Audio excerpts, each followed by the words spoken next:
တကယ်လေ3နာရီတီတီကြာခဲ့ပါသည်ဒါပေမဲ့စမ်းချောင်းလေးနှစ်ဖေးမှတီကရှောက်လာရသည်မို့မောပါတော့လေကြီးကြီးမားမားပင်ပန်းမှုမျိုးကိုမခံစားရကြည်လင်သောစမ်းရည်စည်းတံကိုခံစားရင်ပြေဝလက်ဆက်သောလေးကိုရှူရှိုင်ရင်တခါတည်းရန်ပန်းပွင့်လေးတို့၏တေးသည့်တံကိုနားထောင်ရင်နှစ်ဦးသားရှေးဟောင်းနှောင်းပြများပြောဆိုရင်ရှောက်လာလိုက်ကြတာတနေရာတွင်ကျွန်တော်ခြေစုံရက်မိသွားသည်ကျွန်တော်ရက်မိသောနေရာသည်အစစ်တစိုက်စီးဆင်းနေသောစမ်းချောင်းလေး၏ပထမဆုံးစတင်အသွင်ပြင်ပြောင်းလဲရာနေရာတစ်ခုလည်းဖြစ်သည်တကူတည်းဖြစ်တည်လာသောစမ်းချောင်းလေးသည်ဘဲညာနှစ်ဆင်းအဖြစ်သို့စတင်ပြောင်းလဲနေပြီဖြစ်၏ဘဲဘက်သို့ခွဲဝေစီးဆင်းသွားသောစမ်းချောင်းလေးမှာပင်အတွင်းသို့ထပ်မံချိုးဝင်သည့်ချောင်းလက်တက်လေးတစ်ခုကိုထပ်တွေ့ရသည်ဒီနေရာပဲကျွန်တော်စကားကြောင့်စုခမရတန်တော်ဖြင့်ဘေးဘီဝေဝဲကြည့်ပါသည်ဘာမှလည်းမရှိဘူးဒီကနေဆက်သွားရမယ်ဆိုတာပြောတာစုဒီမှာခဏလေးစောင့်သူမကိုရက်တက်စေခဲ့ရင်ကျွန်တော်ကတော့ဘဲဘက်ချမ်းချောင်းလက်တက်ကလေးတွင်သို့ချိုးကွေ့ဝင်ခဲ့သည်ခြေလမ်း90လောက်ရှောက်ပြီးစဉ်ထိုချောင်းတက်လက်တက်လေးမှာအဆုံးသတ်သွားပါ၏ပြီးဆုံးသွားသောနေရာတစ်ခုမှာအလွန်တရာမှကြီးမားသောညောင်မုန်းစိတ်ပင်ကြီးအခြေမှာဖြစ်ပါသည်ရေဆက်တွင်လှေငယ်လေးတစ်စင်းရှိနေ၏ညောင်မြင့်နှင့်တွဲကချီနှောင်ထားသောလှေငယ်လေးသည်ရေအလင်းလှုပ်ရှားမှုတိုင်းဘဲညာလူးလွန်ကနေသည်ခဏတာငားရန်သုံးဆွဲမိသူကိုမျော်လင့်နေသလိုမျိုးသို့မဟုတ်မြင့်မြတ်သောလျှို့ဝှက်နေရာတစ်ခုသို့တိတ်တဆိတ်ပို့ဆောင်ပေးမိကလေးသမားလေးတူဖြင့်ကိုတတ်မှတ်ထားသလိုမျိုးဥမော့တက်ကြွကနေ၏မျက်စိတမိတ်အတွင်းမှာပင်အရာအလုံးသည်ပြောင်းလဲနေပါတော့လေမပြောင်းလဲသောသစ္စာတရားတို့သည်ခေအဆက်ဆက်ကြန့်ရှိနေသည့်ကြောင်းတွေးမိသောအချိန်မှာကျွန်တော်ပြုံးမိသွားသည်ရေစက်သို့ဆင်းရင်လွယ်ပိုးထားသောကြောဘူးအိတ်ကိုလှေပေါ်တင်လိုက်၏ပြီးတော့ချီနှောင်ထားသောကျိုးကိုဖြုတ်ခါလှော်ထက်ကိုဝင်၍ဒုတိယမြောက်သောရေလန်းခီးကိုစတင်ရန်ကြိုးစားလိုက်တော့သည်ချောင်းလက်တက်လေးတွင်မှထွက်ချင်းမှပင်ရေစက်ကိုင်းတော်များကြား၌ထိုင်နေသောစုကိုလှမ်းမြင်လိုက်သည်စုကျွန်တော်ကိုမြင်တော့ထိုင်ရမထကတန်တော်ဖြင့်ကြည်ရင်ဘဲကလှေကြီးလဲရင်လာတက်ဒါနဲ့ဆက်သွားမှာပထမတော့ကြောင်ကရက်နေသည်ပြီးမှလက်လန်းပြနေသောကျွန်တော်ပုံစံကြောင့်ခီးဆောင်အိမ်လေးကိုတည်ရင်ရောင်တောင်ဖြင့်လှေပေါ်ရောက်လာသည်နေရာကျပြီးသွားစဉ်မှာအရေးကြီးဆုံးတာဝန်တရက်ကိုထမ်းဆောင်ရန်ကျွန်တော်စူးစမ်းရတော့သည်ကျွန်တော်ကိုတမျိုးတော့မထင်သေးချင်ဘူးစုအခုသွားမယ့်နေရာကဂျုံကြီးခံထားရသူတွေကလွဲပြီးသူ့ရဲ့တီနေရာကိုအပြင်လူသိခွင့်မရှိဘူးအဲ့အတွက်စုမျက်လုံးကိုကျွန်တော်အဝတ်စည်းထားရလိမ့်မယ်အအောင်မှုကြောင့်သူမမျက်လုံးလေးမှာအပေါ်ဘက်သို့ပြင်းမြောက်ခါသွားသည်စီးမြင်လားတီတီကြကြလိုက်နာရမယ့်စီကမ်းမှာထို့နောက်ကြောဘိုးအိတ်တွင်မှအနက်ရောင်ပိတ်စာတစ်ခုကိုထုတ်ယူ၍နှစ်ထပ်ထက်ကသူ့မျက်လုံးမှာချီနှောင်လိုက်သည်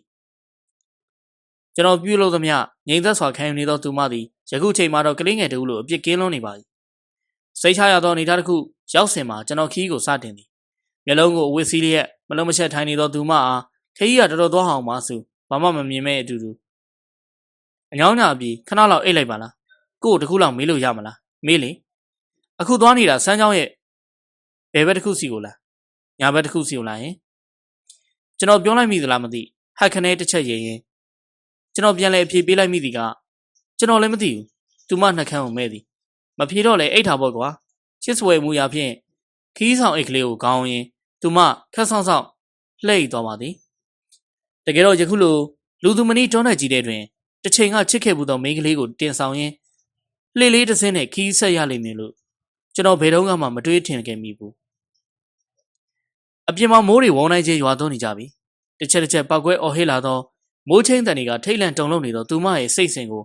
အရှိန်ပို့တိုးလာစေသည်တဖြည်းဖြည်းလေးနေသောလျှက်စီးများမှလည်းတရွေ့ရွေ့တိုးလာနေသောမကောင်းဆိုးဝါးများကိုထင်ပြပေးနေသလိုခန္ဓာကိုယ်မှရှိသမျှအားကိုသုံးရင်းသူမတန်ကုန်ဟစ်အော်မိသည်ဒါပေမဲ့သူမရဲ့အသက်မှာနှုတ်ဖျားမထွက်ကဲတင်တိုက်တဲနိုင်မိအလုံးစုံသောအခွင့်အရေးဟုသမျှကိုစွမ်းအားကြီးတစုံတရာများကသူမနှကန်းကိုပိတ်ဆို့ထားခြင်းနှင့်နီးတူအနိုင်ယူထားပါသည်သူမလက်ကဝိတ်တို့မှာရုံးရလုံးသဖြင့်တွေးချင်းနေပြီခြေချင်းဝိတ်တို့စီမှာလဲထိုအတိုင်းဒါပေမဲ့စိတ်မလျှော့ပဲလွတ်ညာသူမစူးစမ်းရုန်းကန်နေသေးပင်ဖြစ်သည်သို့သောသူမရဲ့အင်အားများတဖြည်းဖြည်းချုံနေလာနေပြီဖြစ်ကြောင်းကိုတော့ခန္ဓာကိုယ်ကလိုခံစားနေမိသည်အေးဆက်လွန်းနေသောအောက်ခံကြောက်သားမှာသူမရဲ့ကြောပြင်ကိုဖြတ်ပြီးကိုယ်တွင်းမှခန္ဓာရည်စွမ်းကိုတစိမ့်စိတ်စုပ်ယူနေသလိုမျိုးကြီးမားလွန်းသောကြောက်ကလေးတစ်လုံးထပ်ဝဲလူးလွန်မရသောအနေထားဖြင့်သူမချုပ်မိနေသည် လျှက်တခါလက်တိုင်းတရွေ့ရွေ့တိုးကပ်လာနေသည့်မကောင်းဆိုးဝါးကြီးများကိုမျက်ဝါးထင်ထင်မြင်နေရမှုကမကြခင်ကြောက်ရောက်လာတော့မီကံကြမ္မာဆိုးကိုတရွေ့ရွေ့မျောလင့်နေရသလိုမျိုးစုစုပေါင်း၈ယောက်မြည်သူမြည်ဝါမှန်းပြောရခန့်လောက်အောင်သူတို့ရဲ့ကိုယ်ခန္ဓာများကိုအမဲရောင်ပေါ်ဝါရှိခြင်းများဖြင့်အစအဆုံးဖုံးအုပ်ထားကြသည်တေချာသည်ကထို၈ယောက်လုံးသည်သူမကိုမြစ်တာဖို့ဆူတောင်းနေမိသူတော်စင်များမဟုတ်ကြခြင်းသူတို့ရဲ့ကိုယ်ခန္ဓာများပေါ်တွင်အနေငွေ့သက်များကတဖိတ်ဖိတ်လက်နေကြသည်လေထိုစဉ်မှာပဲသူမနဲ့အနီးကပ်ဆုံးတွင်ရှိနေသောတယောက်စီမှမကြောက်ပါနဲ့မင်းကလေးငါတို့ကမြင့်မြတ်ခြင်းကိုရှာဖွေမှာပါအဲ့ဒီအတွက်မင်းချမ်းသာပါလိမ့်မယ်ထိုလူရဲ့စကားနောက်မှာကြံလူများကပါဆက်ဆုပ်မတတိပွဲအတန်ဆိုးကြီးများဖြင့်တဟားဟားအော်ရကြသည်ပြီးတော့သူမအနီးသို့ဆက်လက်တိုး၍လာသည်အမေကဲပါအောင်အမေရဲ့သမီးကိုကဲပါအောင်လက်ကျန်ဆွမ်းအားလေးများဖြင့်လွတ်မြောက်လို့လွတ်မြောက်ညာအနီးနားသို့မဟုတ်အဝေးတနေရာတွင်ရှိနေမည်ထင်သောအမေမှာသူမအော်တန်ကိုကြားလို့ကြားညာစူးစားရုံးကန်အော်ဟစ်နေမိပါသည်အမေသမီးကိုကဲပါအောင်ထိုစဉ်မှာပဲအခန်းဝါးစီမှာခြေတံတစုံတရာကိုအမှတ်မထင်ကြားလိုက်ရ၏ဟမ်သူ့စိတ်အစဉ်မှာမျောလင်းချက်ဖြင့်လင်းချင်းဝင်းပသွားသည်ကြည့်နေစဉ်မှာပဲအခန်းတကားမှာမချိမဆန့်ဝေဒနာခံစားနေရသောကြောင့်ကြောင်တကောင်၏အော်ကြီးတန်လိုမျိုးတက်ချွချွဤတန်ကိုပေးရင်ဖွင့်ဟလာပါတော့သည်လျက်စီးရောင်မှလွှဲ၍မဲမဲမှောင်နေသောအခန်းလေးတွင်သို့ပြေပါအလင်းရောင်များတွန်းထိုးကြရောက်လာသည်အခန်းဝါတွင်ရက်နေသည်ကအမေဟုတ်သည်အမေသူမကိုလာခဲ့ချေပြီမျက်လုံးတောင်ဆုံးတွင်မြင်ရသည့်အမေပုံရိပ်ကသူမရှိရာသို့အလင်းမြန်တိုး၍လာနေပြီးဒီတစ်ချိန်ကြားနာရသည့်ခြေတံများကစမ်းရည်စီးတံလေးတစ်ခုလိုအလွန်တရာမှနှစ်သက်ဖွယ်ကောင်းလွန်းလာပါ၏အမေပြန်လာပါတော့မေအမေကိုသမီးတကယ်မျှော်နေမိတာပါထိုခိုင်းမြောက်ပဲထွေးပွေးလိုက်သည့်လက်တစုံကိုသူမခန္ဓာကိုယ်စီမှခံစားလိုက်ရသည်ပြီးတော့ခေါ်တံတစ်ခုကနားထဲမှာထိုးထိုးလေးကတ်ထွက်လိုက်သည်သမီးဘုံကနေလက်နိုးလာခြင်းဦးဆုံးလုံးပြီးသည့်လောက်ကမိမိကိုယ်ကိုပြန်လဲရှာဖွေရခြင်းနှင်းနှင်းကြကြအိပ်ပျော်သွာ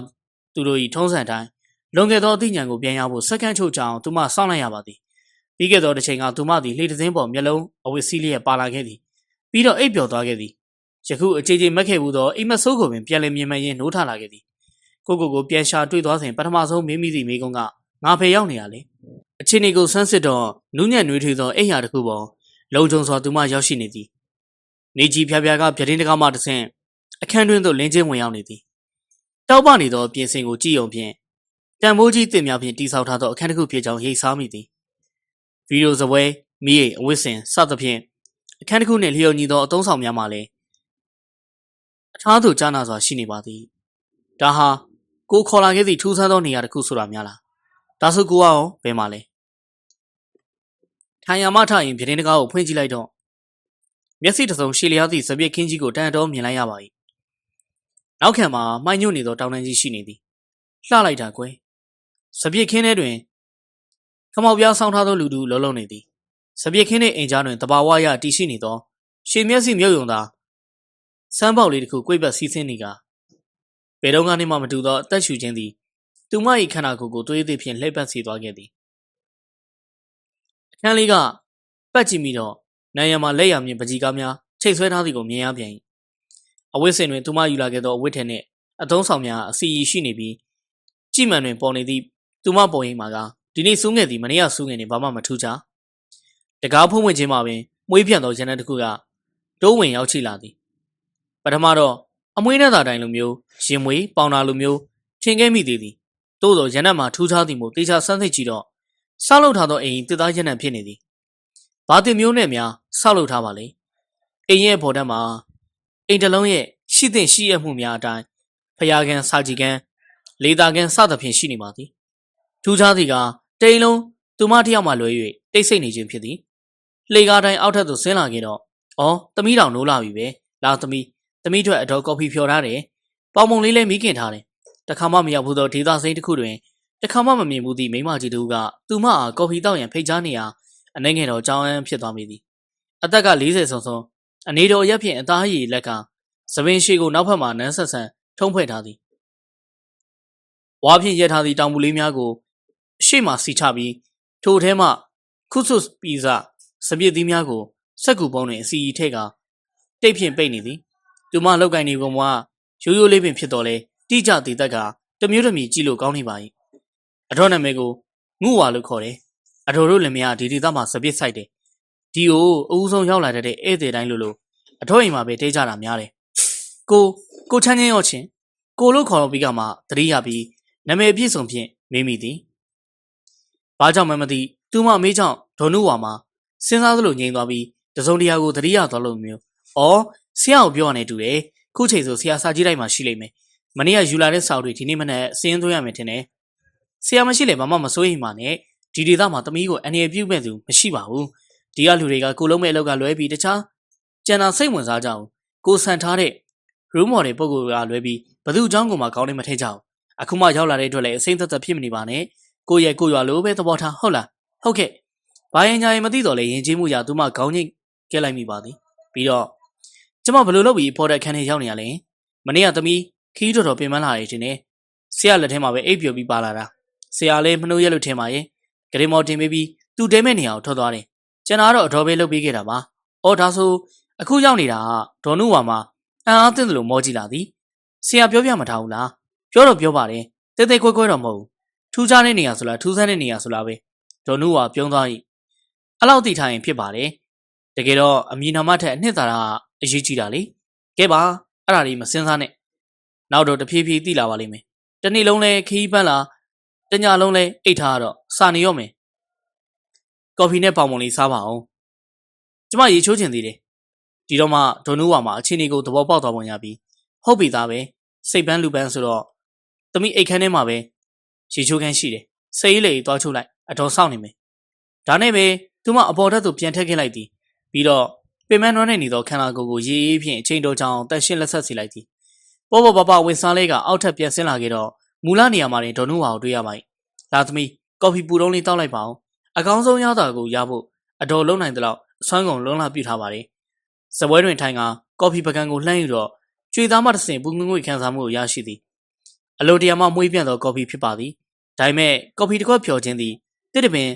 လှည့်ရသည်လောက်လုံးလာပြုတ်เสียမလို့သည့်အလုပ်တစ်ခုဖြစ်ကြောင်းတေချာထားသည်ဖြစ်ရာဒေါ်နုဝါပြောသောစကားကိုသူမနားမလဲတောက်ကြည့်လိုက်တော့ခါစိတ်မှုကအရသာဆိုင်ရာခံစားမှုအာယုံကျော်အားလုံးကိုအုပ်စိုးသွားသည်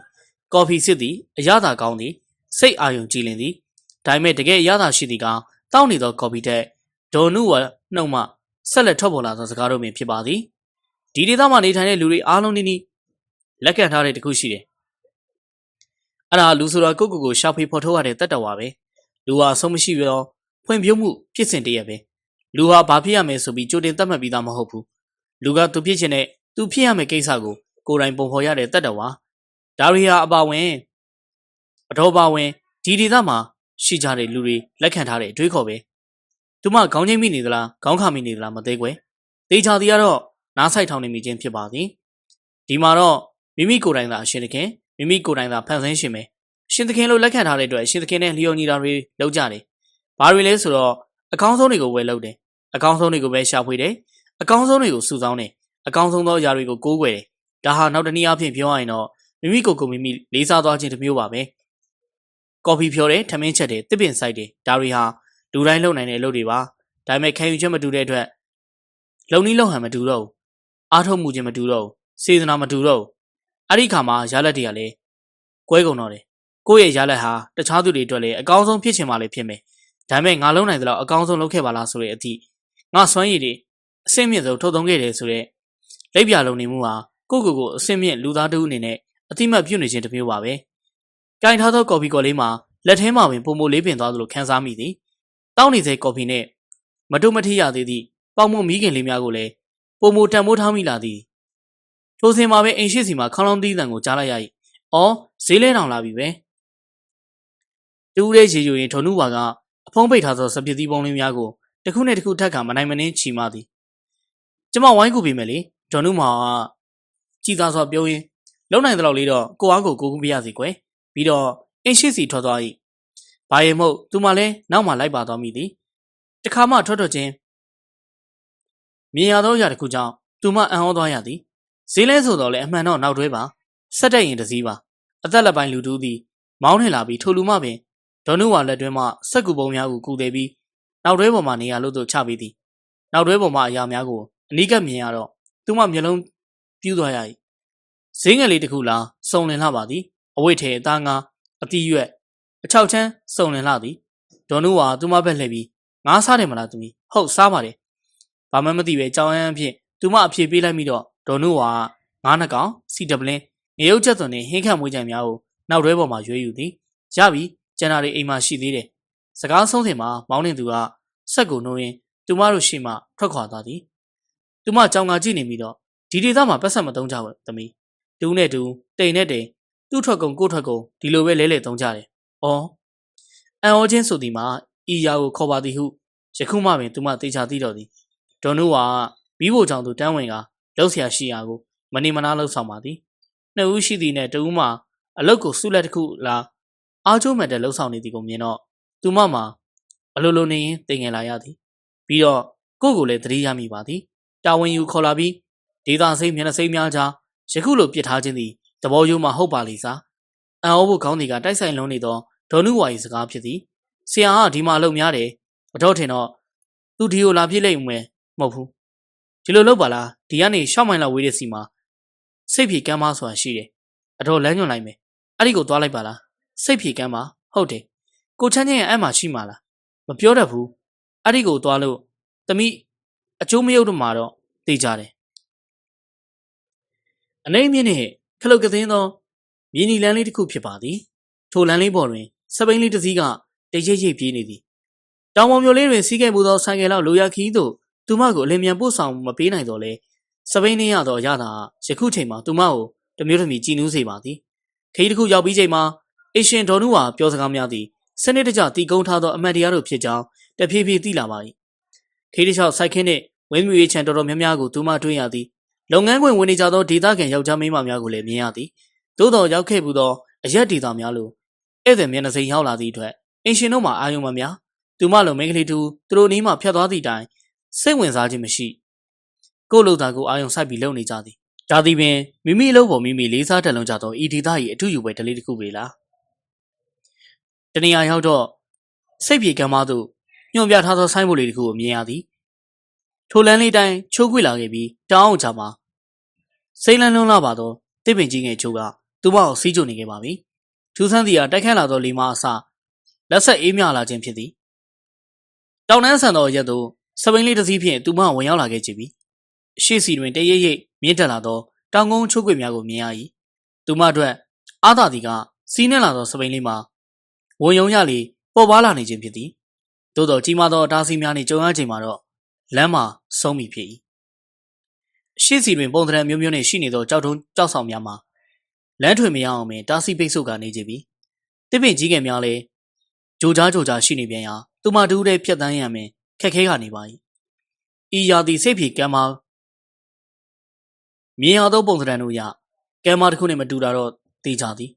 ဒါဆိုရင်ဆက်သွားရမည်လောအနေငယ်တော့ခြေတုံချတုံဖြစ်မိသေးနောက်ဆုံးတော့ဒေါ်နုဝါပြောလိုက်သောစကားကိုယုံကြည်ပြီးစပိန်လေးကိုတောက်ထောက်ကကြောက်တုံးနှင့်တစ်ပင်များကြားသူမဝင်ခဲ့လိုက်တော့သည်ဒါပေမဲ့ထိုရာတို့ကိုကြော်လွန်ပြီးတဲ့နောက်မှာတော့ကိုမျက်စိကိုပင်မယုံကြည်နိုင်လောက်သည့်မြင်ကွင်းတစ်ခုကသူမရက်ဆောင်နေပါတော့၏ကမ်းမတစ်ခုဖြစ်သည်သို့တော့အစွန်းတွင်ပုံစံတူတစ်ခုနှစ်ပင်ကတန်းစီကပေါက်နေသည်မြည်သည့်မျိုးနွယ်ဖြစ်သည်ဟုပြောဆိုရန်ခက်သည့်ပြင်ထူးခြားသည်ကတစ်တော်အုပ်နှင့်တစ်ခုနှစ်ပင်ကြားတွင်ရှိနေသောမြက်ခင်းပင်ဖြစ်ပါ၏စိန်စီသောလမ်းဆိုတာဒါမျိုးခေါ်လေသလားတကယ်တော့မြက်ပင်လေးတို့၏အဖျားဆက်လေးများတွင်ခိုးသည်နေသောနှင်းဆက်လေးများဖြစ်သည်ဒါပေမဲ့သူတို့ခိုးသည်နေပုံကစိတ်ဝင်လေးများတပွင့်စီတင်ထားပုံနဲ့တူနေရကအတန်ကြာအောင်သူမရက်ငင်းသွားမိမြက်ခင်းပြင်အဆုံးမှာတန်းစီပေါက်နေသောတစ်ခုနှစ်ပင်ရှိနေပြီးဟိုဘက်မှာတော့ဟင်းလင်းပွင့်နေသောကြောက်ကမ်းမဖြစ်သည်မြူကိုးတွေတလူလူဝိတ်နေသောကပယံကတစုံတရာသောဖျားယောင်းမှုမျိုးဖြင့်သူမကိုစောင်းခဲ့ကကြည့်နေသည်ခြေလဲလှမ်းပြီးကမှခြမင်းရက်သဖြင့်ဖက်နှက်လေးကိုချွတ်ကကန်လိုက်၏ဒါပေမဲ့ပထမဆုံးခြေလန်းဆလိုက်ပြီးစင်မှာပဲသူမကြားလိုက်ရသည်ကညင်းသွက်သောလေးချုံတန်လေးတစ်ခုနားဆိုင်ထောင်တော့ကပယံအောက်ဖက်စီမှထွက်လာပုံမျိုးဖြစ်နေသည်ဒါဆိုရင်အောက်ဖက်မှာရှိနေသည့်သဘောလားတန်စင်ကညင်းသွက်ရှိုက်ငင်နေရတချင်းတပုတ်ဆိုတာထက်စိတ်စင်ကိုလိုက်ပြီးတုံချူးနေတယ်လို့မျိုးဖြစ်သည်တိကျင်စိတ်တွန်းနေအတူနောက်ခြေလဲများဆက်လန်းတော့မျက်ခင်းနူးညံ့မှုနှင်းဆက်အေးမြမှုတို့ကိုခြေပွားပြင်မှဆက်လက်ခံစားနေရသည်ကမ်းမထိပ်ရောက်စဉ်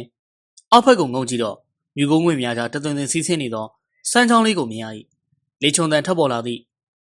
စမ်းချောင်းဆက်ရှိရာကြောက်ဖြာကြီးပေါ်မှာဖြစ်နေသည်မြင်ရသောမြင်ကွင်းကြောင့်သူမမျက်မှောင်ကျုပ်သွားမိ၏ပြီးတော့အောက်ဘက်ကိုဆင်းသည့်လှေကားထီလီများအတိုင်းတလန်းချင်းဆင်းခဲ့လိုက်ပါသည်ကိုသူမခေါ်တဲ့ကြောင့်စီစဉ်တစ်ခုဖြင့်ကျူးရင်နေသောလေချုံတန်လေးမှာရက်တန့်သွားသည်ပြီးတော့ကြောက်ဖြားပေါ်မှာပုရိသမှာမျက်လုံးဖွင့်ကြည့်လာသည်အော်စူးရောက်လာပြီလားဧည့်သည်ကိုခေါ်လာပြီးဒီတိုင်းပြစ်ထားတာရောဒီဒေသဟိဒလေးတစ်ခုပဲလားယင်လှဲနေရမှာဖြင်းချင်းစွာထားထိုင်လိုက်သောကိုမျက်နှာမူခက်ရဲ့ပြုံးလေးတစ်ခုမြင်ရသည်ဆက်ဝိုင်းဆိုတာမျိုးကအဆုံးစမရှိဘူးစုရဲ့ဘယ်နေရာမှာပဲစထွက်နောက်ဆုံးမှာတော့စထွက်ခဲ့တဲ့နေရာကိုပဲပြန်ရောက်လာတာအဲ့ဒီသဘောတိုင်းပဲစူးစထွက်တဲ့အချိန်မှာကျွန်တော်ရှိမနေပေမဲ့စူးရောက်လာမယ့်နေရာမှာတော့ကျွန်တော်ရှိနေပြီးနိုင်ပါတယ်စူးဒီကိုရောက်လာမယ်လို့ကြိုးသိနေတဲ့သဘောလားကိုကကောက်တစ်ချက်ငိမ်သူမေးကုန်းကိုအဖြေပေးလာသည်ဒီနေ့တော့ရောက်လာတဲ့ဘလို့ဧည့်သည်မျိုးမဆိုဘယ်မှာပဲတဲအေရှင်တိုင်းဦးဆုံးလမ်းညွန်ပေးလေးရှိတဲ့နေရာဒီနေရာပဲသူမနှကန်းကိုမဲရင်ပခုံးတွတ်မိလိုက်ပါသည်ပြီးတော့စိတ်ဖြေကမ်းမဟုသည့်အရက်ကိုယခုမှပင်သေချာကြည့်မိသည်ကမ်းမရဲ့အောက်ဘက်တွင်အပေါ်နှင့်မတူသည့်အချက်ကမြူကုန်းများဝင့်နေခြင်းဖြစ်သည်ပြီးတော့စီးဆင်းနေသောရေကအထူးပင်ကြည်လင်နေသည်ဘာလို့လဲဟင်တဘာဝပေးတဲ့သင်ခန်းစာတွေကိုသင်ကြားဖို့သူမနားမလည်မိသည်ကဆက်ပြောလာသည်ဘောကိုဖြတ်တန်းကြတဲ့အခါဘယ်သူမဆိုအနည်းဆုံးတစ်ချိန်တစ်ခါတော့အခက်ခဲနဲ့ရင်ဆိုင်ရမှာပဲအခက်ခဲကိုရင်ဆိုင်ပြီးတဲ့အခါမှာအောင်မြင်သူနဲ့ရှုံးနေသူဆိုပြီးလူဟာနှစ်မျိုးနှစ်စားကွဲသွားတယ်တကယ်တော့အခက်ခဲနဲ့မတွေ့ခင်ထိသူတို့ဟာအတူတူပါပဲအခက်ခဲတွေ့ပြီးနောက်မှာတော့ကွဲသွားရတဲ့အကြောင်းကအောင်မြင်သူကအခက်ခဲကိုပြဿနာသေးသေးလေးလို့မြင်တယ်ရှုံးနေသူကတော့ပြဿနာအကြီးကြီးလို့မြင်တယ်အမှန်ကအခက်ခဲဟာသူငကိုရှိနေတဲ့မူလအရွယ်စားလွယ်ပြီးကြီးလည်းမကြီးဘူးသေးလည်းမသေးဘူးကြီးစုသူရဲ့အမြင်ပေါ်လိုက်ပြီးမှသာပြောင်းလဲနေတာအောင်မြင်သူဟာသူ့မှာရှိနေတဲ့စွမ်းရည်ကအခက်ခဲတဲ့အစမတန်ကြီးမားနေတယ်လို့ယူဆတယ်အဲဒါကြောင့်ပဲသူဟာအခက်ခဲကိုသေးသေးလေးပဲမြင်တယ်ရှုံးနေသူကြတော့အခက်ခဲကသူ့ထက်အစမတန်ကြီးနေတယ်လို့ယူဆသွားတယ်အဲဒါကြောင့်ပဲသူဟာရှုံးနေရတယ်ရှုံးနေသူမဖြစ်ဖို့အတွက်တခုတည်းသောနီလန်းဟာကိုယ်စွမ်းရည်ကိုကြီးမားအောင်တိဆောက်ယူရခြင်းပါပဲအဲဒါကြောင့်ပဲသဘာဝပေးတဲ့သင်ခန်းစာကိုသင်ကြားဖို့တင်တာရှင်းမအောင်သဘာဝတရားကြီးကစွမ်းအားသိကြီးတယ်သူဟာတတ္တဝါတိုင်းပေါ်တာရုံညီများဆက်ဆံတယ်ဘသူပေါ်ကိုမှမျက်နှာမလိုက်ဘူးသူပူတဲ့အခါအားလုံးပူရတယ်သူအေးတဲ့အခါအားလုံးလိုက်အေးရတယ်သူရွာချတဲ့အခါအားလုံးဆူရတယ်သူလေကျန်းတဲ့အခါအားလုံးပျက်စီးဆုံးရှုံးရတယ်ဘာလို့အဲ့လောက်ထိစွမ်းအားကြီးလဲဆိုတော့သူဟာကိုယ့်အလုပ်ကိုလုပ်လို့ကြည်ပါလားဟုတ်ကဘာဦးစရဲကနေဟာရှေ့ဘက်ကထွက်ပြီးအနောက်ဘက်ကိုဝင်တယ်ရေဟာမြင့်ရာကနေနေရာကိုစီးဆင်းတယ်ပင်လယ်ဟာသူ့ရက်နဲ့သူမြင့်တက်တယ်နေကြတယ်လာမင်းဟာသူ့ချိန်ကြမှာထွက်ပေါ်တယ်သူ့ချိန်မကြရင်ပျောက်ွယ်တယ်တစ်ပင်ပန်းမန်တွေကလည်းထို့တူပါပဲသူ့ချိန်နဲ့သူဖူးပွင့်ဝေစားတယ်ကျန်တာတွေဘလို့ပဲပြောင်းလဲ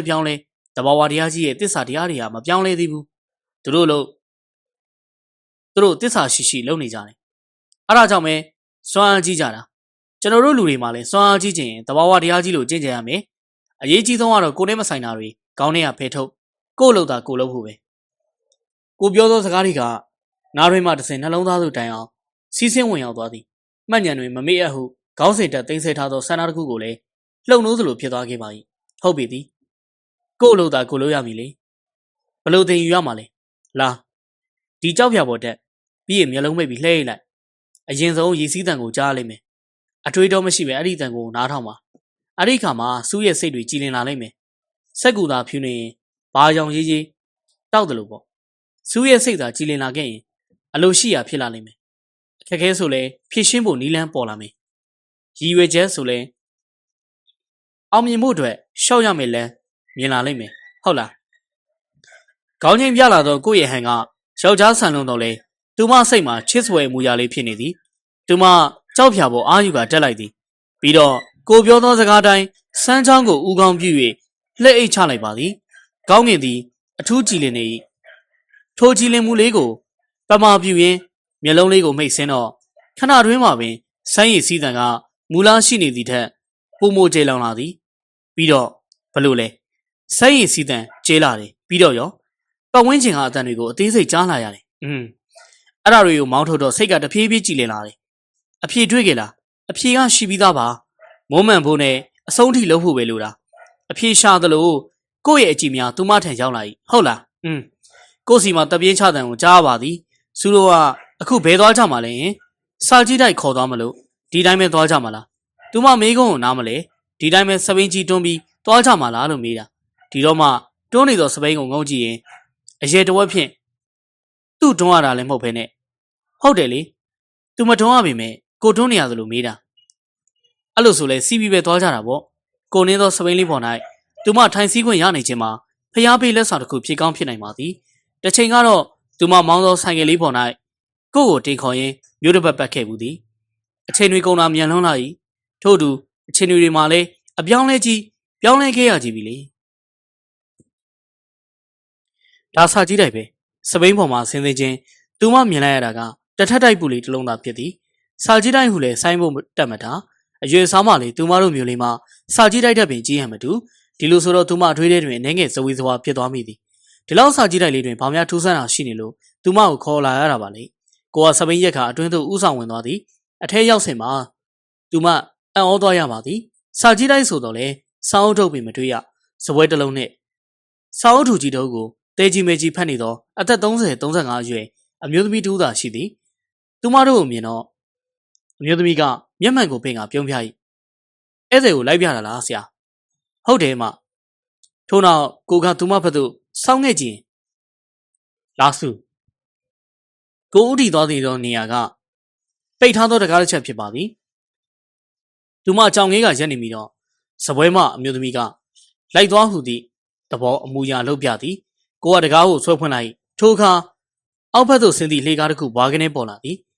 အိမ်ငွေတစ်ခုမှလည်းရက်နေသောသူမခန္ဓာကိုယ်ကိုလာရောက်ရိုက်ခတ်လာ၏ဘာကြောင့်မှမသိကြက်သိန်းတို့ပင်ထမိသွားပါသည်ကိုကလှေကားတိုင်းအောက်ဘက်သို့တစ်ထစ်ချင်းဆင်းသွားရာသူမသည်လည်းလိုက်ဆင်းခဲ့ရပါသည်အောက်ထက်ကိုခြေချမိစဉ်မှာပဲမြင်ရသောမြင်ကွင်းကြောင့်သူမခေါင်းနှပန်းကြည့်သွားရတော့၏ဖျား